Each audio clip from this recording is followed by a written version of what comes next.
Mga kabataan na naman pangunahing biktima ng pagkalunod sa unang 3 buwan ng 2026 ayon sa Pangasinan Police Provincial Office. Para po sa detalye, alamin mula kay Idol Aaron Navelgas. 104.7 IFM Report.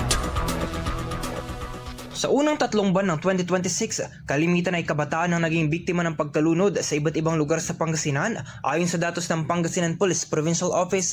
Batay sa ulat, karamihan sa mga insidente ay naganap sa mga ilog, dalampasigan at swimming pool at kadalasan ay kaugnay ng kakulangan sa pagbabantay, malalakas na agos at limitadong kakayahang lumangoy ng mga biktima. Iniulat din ang mga insidenteng may kaugnayan sa paglangoy habang nakainom ng alak at ilang kondisyong medikal.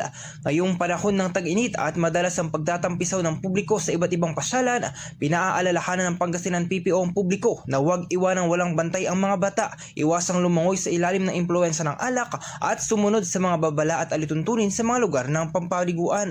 Mahalaga rin umano ang pagiging mapagmatsyag sa lakas ng agos at kondisyon ng panahon at ang pagkakaroon ng handang tutugon sa oras ng pangangailangan.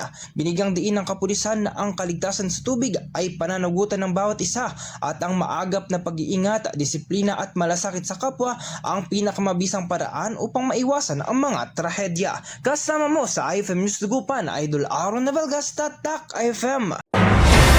IFM News. IFM News. IFM News.